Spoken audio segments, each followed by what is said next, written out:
Bonjour, toujours sous Darktable 3.1, je vais essayer dans cette vidéo d'expliquer, tant que faire se peut, l'utilisation des masques paramétriques en combinaison avec les masques dessinés. J'ai donc réalisé une petite image sous GIMP très basique, je vais la basculer dans la chambre noire, et je vais essayer de modifier le contraste, la luminosité et la saturation. Alors, j'active le module, évidemment, quand il n'y a pas de masque, j'agis sur toute l'image. Bien, pour ce que je souhaite faire, on va aller dans masque dessiné plus paramétrique. Voilà. Je vais ici sélectionner le canal de teinte, pas la luminance, j'expliquerai plus tard pourquoi. Ici. Je vais choisir donc un pixel dans la partie qui est en haut, qui est bleu, uniforme. Et puis, ici, avec les curseurs, sélectionner cette partie haute de l'image.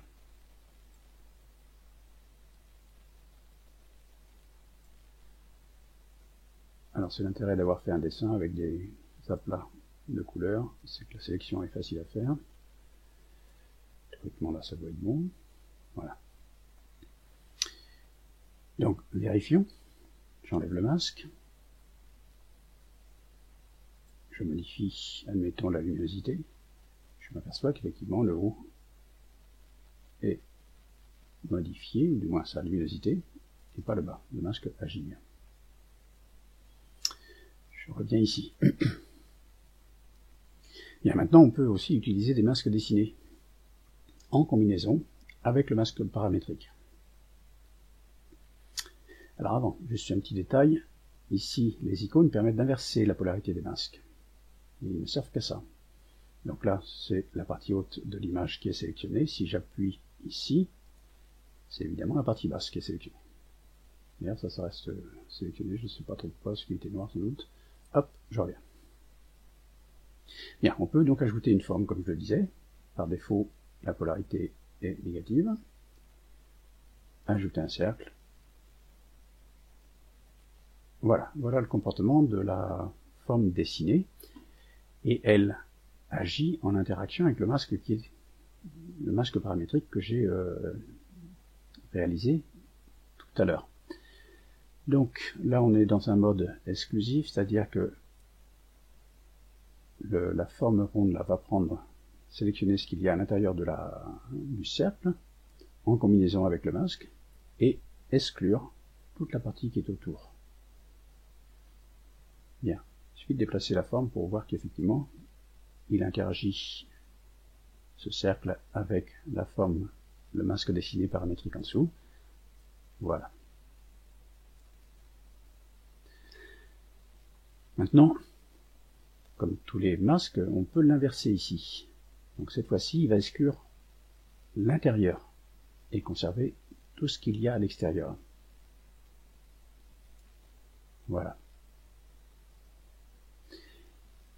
Si j'inverse le masque paramétrique, ici, voyons comment la forme réagit, eh bien elle réagit de la même manière. Hein, elle exclut l'intérieur du cercle et conserve tout ce qu'il y a autour. Pour s'en rendre compte, il suffit de se déplacer. Voilà. Je vais revenir à la sélection du haut. Et puis vous allez voir, j'ai dessiné ici un cercle. Si jamais je voulais tout sélectionner, sauf ce cercle-là, il suffirait de me déplacer et de le prendre, voilà, et il serait exclu de la sélection. Alors on va voir si ça fonctionne, parce que c'est beau de le dire, mais voyons si ça marche. Hop, je reviens ici, luminosité, je vais la diminuer, et effectivement on voit bien que le cercle, ici, est exclu des changements de luminosité.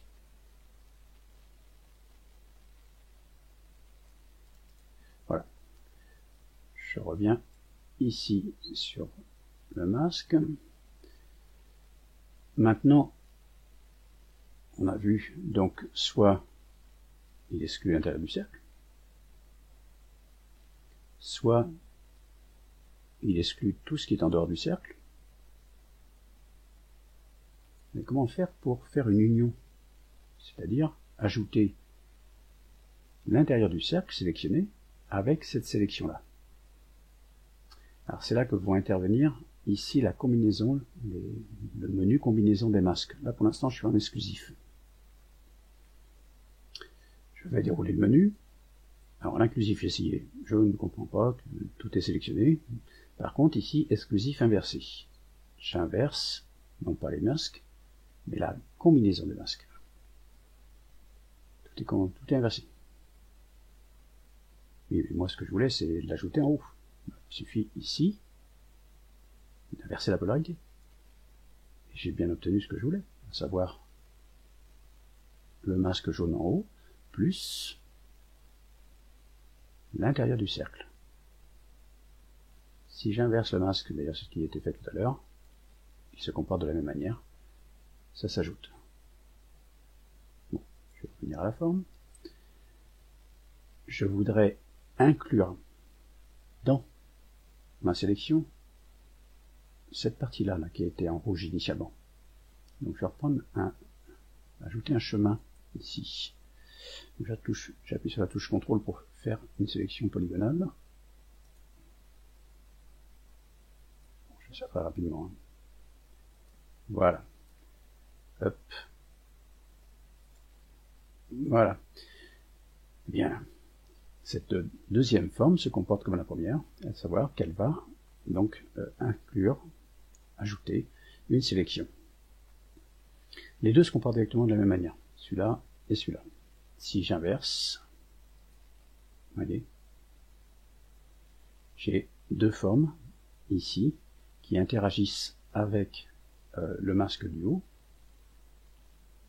Pour s'en rendre compte, il suffit de se déplacer, on voit. Il n'interfère pas avec le deuxième, enfin avec la partie qui n'est pas, où il n'y a pas de masque. C'est pareil pour lui. Hein.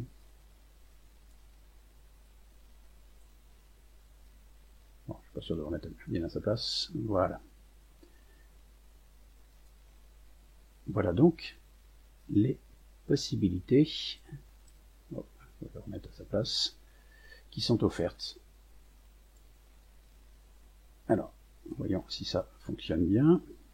Ici, je vais modifier la luminosité, la baisser. Donc, théoriquement, ça devrait se baisser, la luminosité devrait se baisser dans la partie bleue ici, plus à l'intérieur du cercle, plus à l'intérieur de cette forme-là.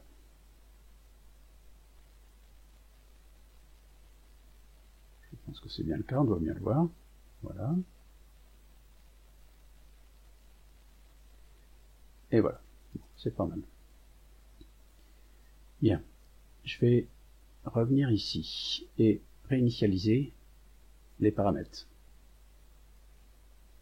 Je vais supprimer cette forme-là, supprimer celle-là, et au lieu de prendre le canal de teinte, je vais prendre le canal de luminance ici, luminosité, je ne sais pas comment on dit. Voilà, c'est ce qu'on prend, j'ai l'habitude, on agit dessus souvent. Je reprends un pixel ici, j'ai une barre qui apparaît donc dans la réglette. Je vais activer le masque et faire la sélection. Ça fonctionne, hein, théoriquement. Voilà. Je vais couper ici aussi.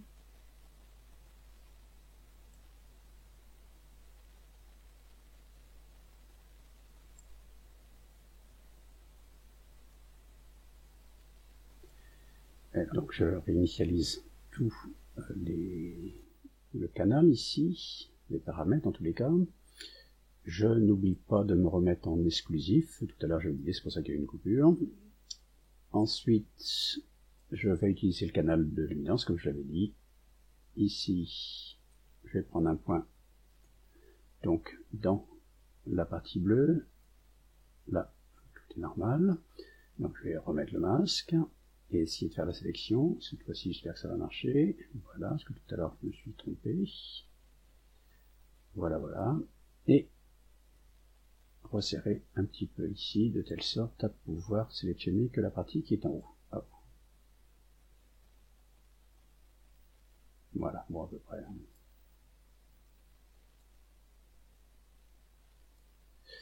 Bien. Alors, on peut voir comment ça se comporte. Donc je vous rappelle que j'ai sélectionné ce canal-là.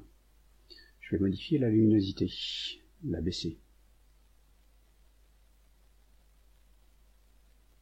Et on voit que en bas là, ça bouge aussi.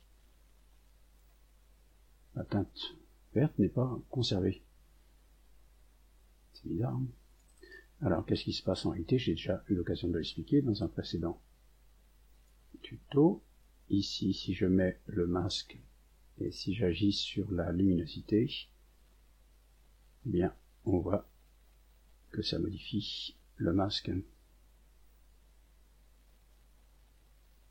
Ça modifie le masque paramétrique. C'est une horreur d'ailleurs. Voilà. Donc il faut faire attention aux choix que l'on fait en ce qui concerne le canal que l'on va prendre pour la combinaison des masques. Tout à l'heure j'ai pris le canal de la teinte, mais apparemment il n'était pas affecté par les modifications. Quand je prends celui de luminance, ce n'est plus le cas. Hein. Donc il change les paramètres du masque paramétrique. Bien. Alors, dans la deuxième partie, là je vais essayer d'utiliser ces masques paramétriques sur une vraie photo, parce que là, bon, c'était juste pour expliquer. Bien, à tout à l'heure. Deuxième partie, donc on va essayer de travailler sur une image réelle, une photo réelle. Donc je vais prendre cette photographie-là, je vais la verser dans la chambre noire. Voilà, je vais essayer de sélectionner que le ciel, uniquement, pour modifier le contraste, ou la luminosité ou la saturation. Voilà, donc je vais activer le module, masque paramétrique et masque dessiné. Je me mets sur le canal de la teinte. Je vais, vous voyez, ils me disent de faire CTRL-clic pour pouvoir sélectionner une zone. Je vais prendre une zone un peu plus large dans le ciel. Voilà, donc ça me dessine ici un secteur. Je vais activer le masque, resserrer un peu la sélection, en plaçant les curseurs.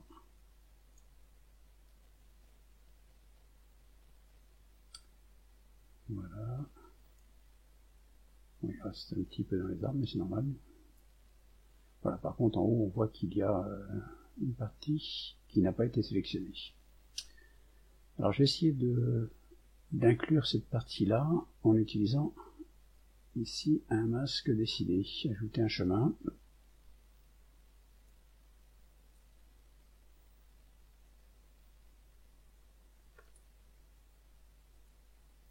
Voilà. Bon, je vais rester comme ça. Voilà. Alors, comportement attendu, évidemment, il a sélectionné l'intérieur de la forme.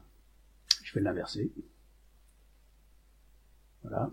Par contre, maintenant, il sélectionne l'extérieur en tenant compte du masque. Donc, il faut agir ici sur la combinaison.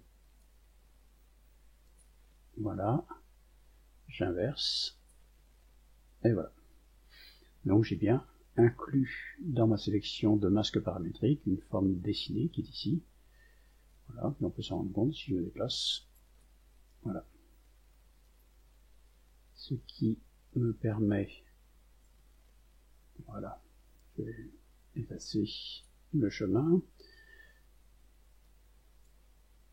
effacer le masque ici pour que l'on voit ce qui se passe, et puis on va quand même vérifier que ça fonctionne bien. Je vais diminuer la luminosité du ciel. Bon, apparemment ça a l'air de fonctionner. Hein. Voilà.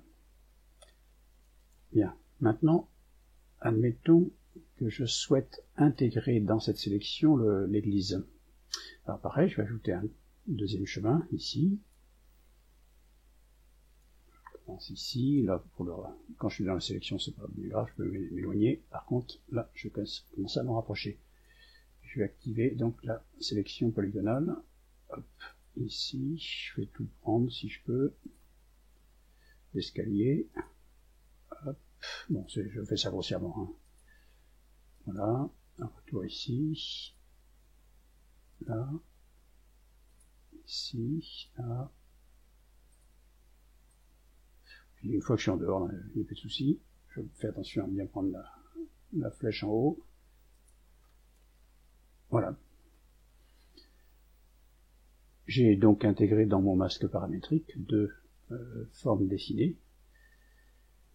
Je vais ici enlever le masque, faire disparaître les formes, et puis agir sur la luminosité théoriquement. Donc le ciel devrait effectivement s'assombrir, de même que l'église un petit peu. Voilà. Bon, évidemment, il y a d'autres possibilités de sélection. Peut-être qu'il a fallu créer une nouvelle instance et puis séparer, mais c'est juste pour illustrer le principe des combinaisons. Voilà pour cette première image où j'ai donc inclus dans un masque paramétrique deux formes dessinées. On va essayer de faire l'inverse maintenant, si on peut. Je vais revenir ici à la table lumineuse. Je vais prendre cette image. Voilà, je vais m'occuper du ciel à nouveau, toujours sur le module contraste luminosité. Je vais rester sur la teinte. Voilà, canal H pour You. Je vais prendre un point dans le ciel. Voilà, il me dessine donc un trait blanc qui me sert de repère. Je vais activer le masque, c'est toujours la même rengaine. Hein. Hop, je m'approche. Je m'approche là aussi.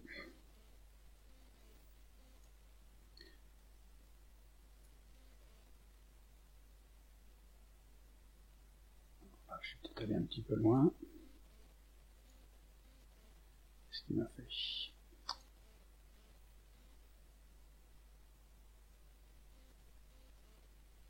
Voilà.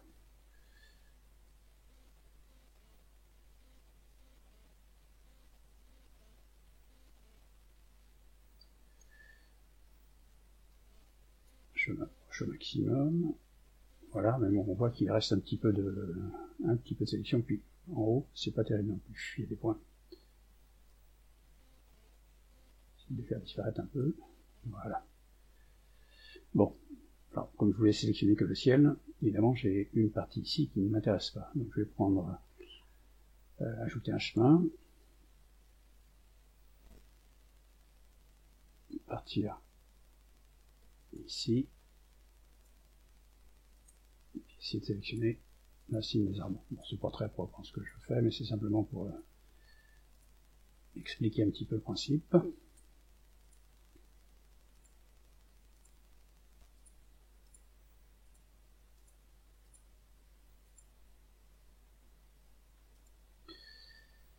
Oui,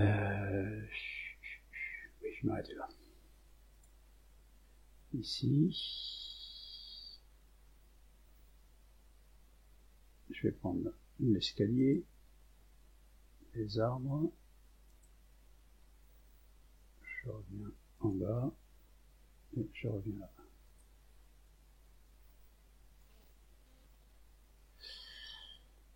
Alors, là je vais inverser, voilà. Donc, en utilisant ce masque, toujours sur le mode exclusif, en l'inversant, j'ai enlevé de la sélection cette partie-là. Et donc, si je vais ici modifier, alors je vais laisser la forme, comme ça on verra. Je vais modifier donc la luminosité du ciel. En baissant cette luminosité, on voit, et on s'aperçoit que, effectivement, il n'y a que le masque du haut qui est concerné par le bas. Par contre, évidemment, là, je vais pas faire un découpage correct. Hein. Voilà. Bien, ben voilà. Donc, des utilisations possibles de la combinaison des masques à la fois paramétriques et dessinés. Bon, il y a d'autres solutions des fois. Hein. C'est pas toujours adapté aux images. Par contre, il faut bien faire attention aux canaux qui sont ici, hein, bien sélectionner le canal correct qui permettra d'avoir le meilleur résultat possible. Voilà, je vous remercie d'avoir suivi ce petit tuto et à bientôt.